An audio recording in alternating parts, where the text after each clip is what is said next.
Nous revoilà en 1600, on est en pré-révolution industrielle. Les économies se spécialisent de plus en plus. On peut notamment citer l'exemple du Royaume-Uni, qui se couvre de moutons au point de produire plus de laine que sa population ne peut en utiliser. Cette spécialisation est très efficace, elle permet de produire vite, mais elle rend aussi les producteurs dépendants de ceux qui peuvent transporter leur production pour la vendre ailleurs. Sinon, ils ont juste trop de moutons. Donc, il faut avoir des bateaux, des caravanes, des routes, des entrepôts, etc. Bref, toutes ces choses qui font qu'une marchandise peut aller en masse d'un point A à un point B, afin de transformer ce trop-plein de moutons en importation de thé, de sucre, d'épices, de vin, et tout ce qui peut rendre la vie tolérable dans cette contrée hostile qu'est le Royaume-Uni.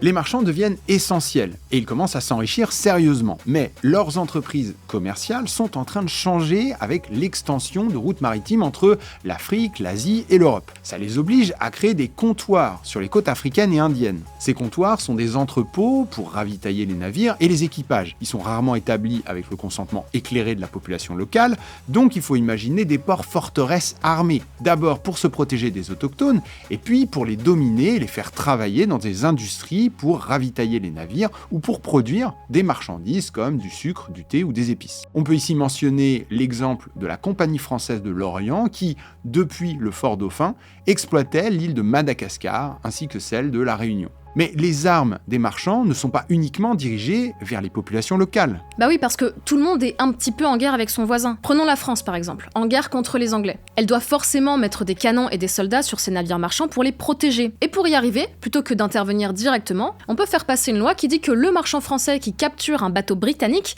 a le droit de revendre la marchandise en France légalement. Conséquence, intercepter les navires anglais devient une source de profit. Les marines marchandes s'arment d'elles-mêmes. Et là, on voit bien que le mercantilisme est un capitalisme où il est logique que les marchands soient puissants et armés.